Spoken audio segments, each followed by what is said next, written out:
Hi, I'm Lori Lindsay, and I'm a retired U.S. Women's National Team player, and I had the pleasure of representing the U.S. on the world stage at the World Cup and the Olympics.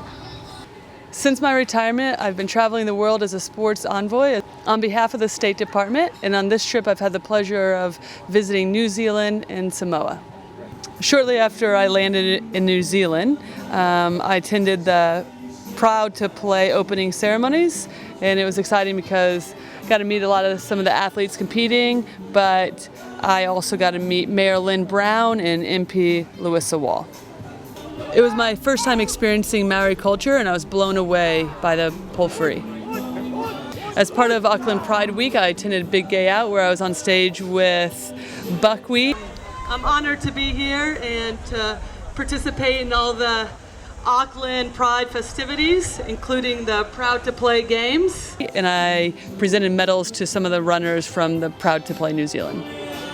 I met and spoke to athletes at the AUT Millennium.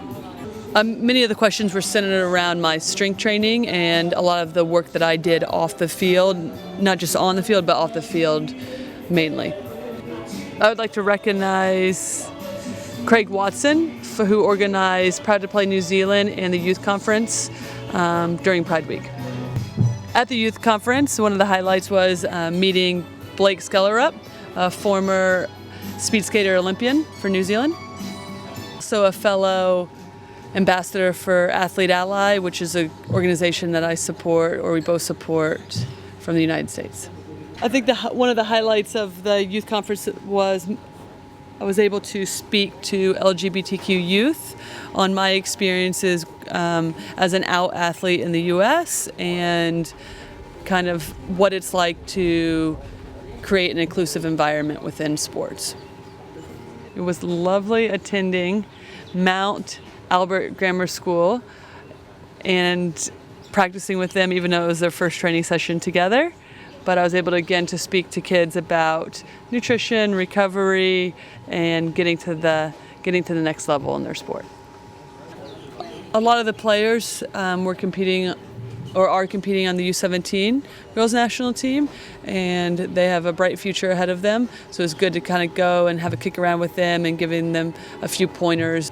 It was a unique experience attending Mount Roskill because their teacher, Mr. Christopher, who started Being Roskill, which is kind of like geared around leadership with the youth. He had also attended college or university in Indiana, my home state. So it was wonderful to meet him and talk with his students about scholarships in the U.S. Yeah, I flew down to Wellington to meet Ambassador Mark Gilbert, which was a great experience as he's a big sports fan. And I also met with Sports Wellington to kind of talk about what New Zealand can do to increase and retain a lot of their youth that's involved with sport. I went on 2 school visits in Wellington, one that was primarily focused around scholarships at the university level in the U.S., and one was just a good kick around to work on some drills and different skills for the young girls.